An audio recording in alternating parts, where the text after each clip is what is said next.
Chers amis, je tenais à vous souhaiter un très chaleureux Shabbat Shalom depuis Yerushalayim, Ira Kodesh, la ville sainte.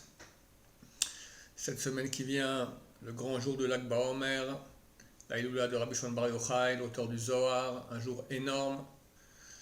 Hélas, chaque année, on va prier sur la tombe de Rabbi Shimon Bar Yochai, mais depuis le malheur terrible qu'il y a eu l'année passée avec 45 morts, donc à la place d'un demi-million de personnes qui se retrouvaient là-bas, il n'y aura que 20 000 personnes et on n'a pas pu avoir des billets, c'est tout à fait impossible. Néanmoins, la yeshiva va partir dans le nord pour faire une excursion et jeudi, le jour de Lag BaOmer, on ira prier sur quelques tombes de tzadikim, notamment à Tibériade, sur les tombes de Bli Nader, Rabbi Akiva, le Ramchal, Rabbi Chia et ses enfants, Maïmonide, Rabbi Yochanan ben Zakkai et encore Rabbi Meir, Bli Nader. Donc ceux qui sont intéressés à ce qu'on rappelle leur nom sur les tombes des tzadikim, il y aura une interface qui va être disponible sur le site Leava ainsi que sur les réseaux sociaux, donc remplissez bien vos prénoms, donc vos prénoms avec Ben ou Bat, le nom usuel de votre mère, et avec plaisir on priera pour vous, Bezrat Hashem.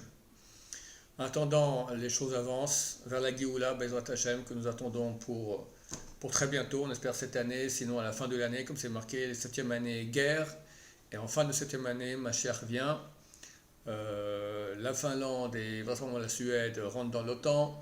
Évidemment, ça jette de l'huile sur le feu de la guerre entre la Russie et l'Ukraine.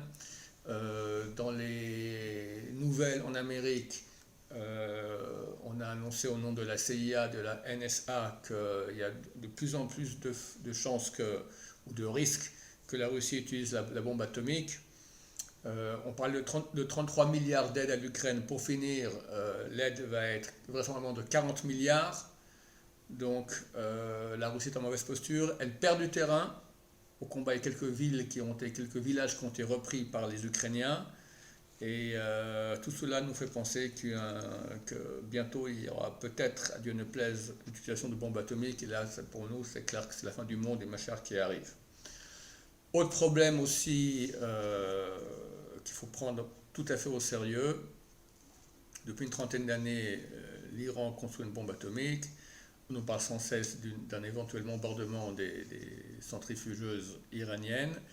Et là, cette semaine, l'Institut d'études israélien sur la sécurité nationale a annoncé que dans quelques semaines, l'Iran sera capable d'envoyer une bombe, de faire exploser, faire exploser une bombe, à Dieu ne plaise. On sait bien que ce sont des chiites. Ils sont prêts à mourir rien que pour Israël, disparaître, chas shalom. Tout cela correspond aussi au texte. Donc, chers amis, nous devons nous renforcer dans la tchouva, dans la foi en Dieu, dans le bitachon. L'État d'Israël est devenu un État pro-arabe, pro-terroriste, contre la Torah de façon absolument inimaginable. C'est aujourd'hui le pays le plus antisémite au monde, c'est ce qu'on appelle l'État d'Israël, qui se veut un État juif. Ça aussi va bientôt disparaître, c'est-à-dire l'État du Erev Rav, qui sera remplacé par le vrai État juif, tel que Dieu le veut. Tout cela, ce sont des événements évidemment grandioses qui nous demandent de beaucoup nous rapprocher d'Hachem. Comme c'est écrit, 2 tiers du monde, c'est marqué 2 tiers de la terre disparaîtront et le tiers qui reste, Dieu va l'affiner comme on affine l'argent et l'or. Et ce tiers dira, tu es mon Dieu, et Dieu dira, vous êtes mon peuple. Donc c'est ce que Dieu veut, qu'on se rapproche de lui, qu'on l'appelle, qu'on crie, qu'on fasse chouva. Et très bientôt, on finira cette période terrible que nous sommes en train de vivre avec tous ces attentats, avec tellement de rabbanim qui meurent de façon subite. Cette semaine, le Rav Eliyahu Bashaoul, le fils de Rabbi Tzemach Bashaoul, est décédé tout à coup, comme ça, après sa prière de Shachrit, crise cardiaque sur place.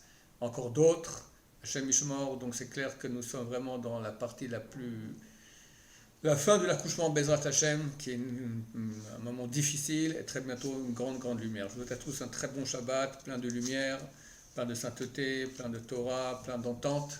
Notre Hashem que par le mérite de Rabbi Shimon Bar Yochai, Dieu dise halte à nos souffrances, amène la Géoula. J'avais dit qu'il y avait 45 personnes qui étaient mortes l'année passée écrasées à Méron, à Dieu ne plaise, et 46 la valeur numérique du mot Géoula. Je suis convaincu qu'il y a un rapport, j'ignore lequel. Mais Bezrat Hashem, j'espère que très bientôt nous le verrons. Donc je vous souhaite à tous un très bon Shabbat. Shabbat Shalom Vurach, Kol Tousel.